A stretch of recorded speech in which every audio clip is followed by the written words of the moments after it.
What's up guys, this is Dash, and in today's video I'm going to show you how to read your credit report using MyFICO.com. And we're going to focus on 5 different areas. So number 1, personal information. Number 2, accounts. 3, public records. 4, collections. And 5, inquiries. Please keep in mind that you are entitled to 1 free credit report per year, and you can get that over on annualcreditreport.com. And the main reason we're using MyFICO today is because when I went over to the annual credit report site, for some reason I kept getting an error every time I tried to download my free report. But whether it's a free credit report, one from MyFICO, Experian, Equifax, or TransUnion, the concepts of how to read your credit report are going to be exactly the same across the board. Because your credit report is such a big part of your financial picture, I highly recommend watching this video until the end. And when I check my credit report, I either print it out or I try to make sure I keep pen and paper handy. Let's get into it. And we're going to be taking a look at the FICO Score 3B report. And this is a recent one and I'll just use it to show you. I'm going to start off with personal info because I think that's one of the easiest places to get started and to start checking for errors.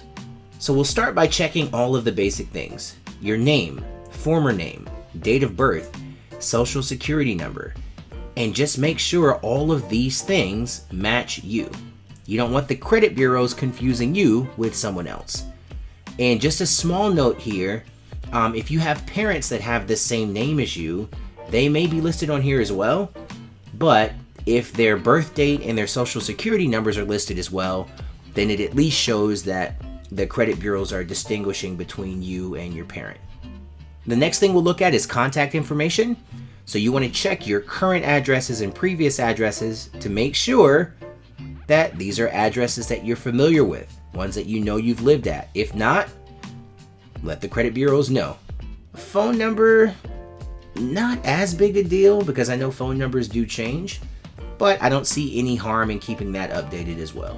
Employment history is next, and I didn't really think this was that important because I never really checked it until today. And this is a prime example of making sure to check every detail of your credit report. You see this Red Star Investment Group that's listed as an employer?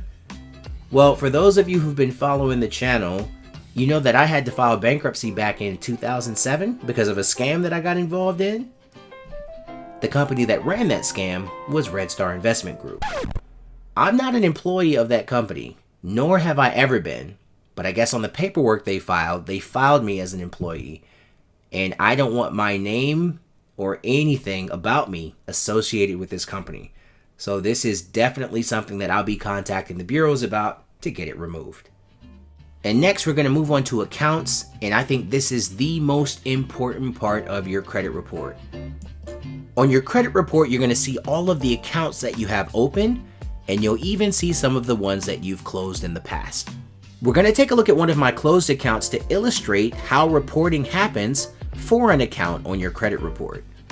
With MyFICO, you get an overview of each of your accounts, and it shows when your account was last updated with the 3 credit bureaus, payment status, worst delinquency, balance, credit limit, 2-year payment history, and more details. And with payment status, seeing these 3 green dots is a good thing because it means that your account's in good standing and that you're paying the way that you're supposed to.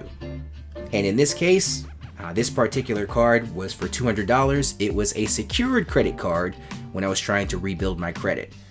I don't know if closing it was the best idea, but things worked out in the end, so I guess it's okay. Let's look at 2-year payment history.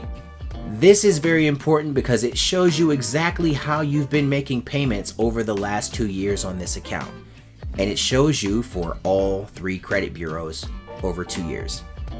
And the best case scenario, you want to see OKs and NRs. That's all you want to see on your credit report, nothing else. OKs means that you're making payments, and NRs mean not reported, so it has no real effect. So for some reason or another, it just wasn't reported to a bureau. That's not a problem, doesn't hurt your score. It's also important to pay attention to this key at the bottom Because if your report isn't showing all OKs and NRs, you need to know what's going on.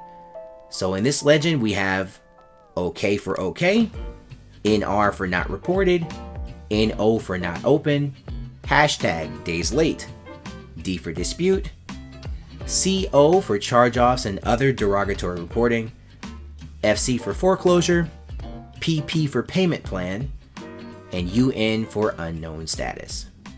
More details.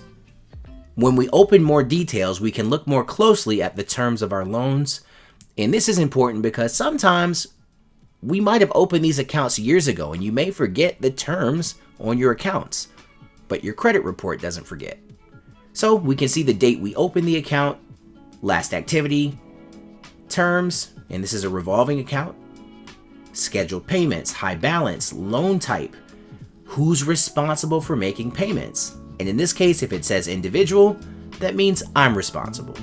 Company name, account number, contact info, and comments. And if you can see here, it says account closed at consumer's request. So I close this card. Let's take a look at collections. So in this case, it says no collections. So it says this for me now, but it didn't always say that. So when I got into a little bit of financial trouble back then and couldn't make payments on those accounts, this is where those things would have popped up. Let's take a look at public records. So in this case, it says no public records. And again, it didn't always say no public records for me. So if you filed bankruptcy, this is where that's going to show up, at least in MyFICO. And if you're getting your credit report from another place, it may not be laid out like this, but a bankruptcy is going to show up in whatever public record section they have on your credit report. Let's finish up by looking at inquiries, and it says that I have 2, and I don't know why it's 2 instead of just 1, but this is coming from me requesting a credit limit increase on my credit card, my one credit card, and that is a hard credit pull, so this is where that shows up. And that's how you read a credit report. And just to recap, we looked at 5 different areas of your credit report. Number 1, personal information. 2, accounts. 3, collections. 4, public records. And 5, inquiries. And again, these concepts will apply regardless of where the credit report comes from. For those of you who haven't and you want to get your free credit report for this year, I'm going to leave a link to annualcreditreport.com in the description box. And for those of you who may have had trouble downloading your free report like I did, or if you just want more detailed information about your credit report and credit scores, I'll leave a link to MyFICO in the description box too. Yes, that is a paid service, and yes, I do earn a small commission when you get your credit report through my link. But this is a service that I personally use and highly recommend. Well, that's it for today's video, guys. As always, thank you so much for watching. And if you enjoyed this video, please don't forget to turn that like button blue. Share, and if you're brave enough, subscribe. And join me on this journey to grow Mind Over Finance to 1,000 subscribers strong. And if you have any pressing questions about your credit report, leave those questions in the comments and I'll answer those as best I can. All right, till next time, guys. Peace.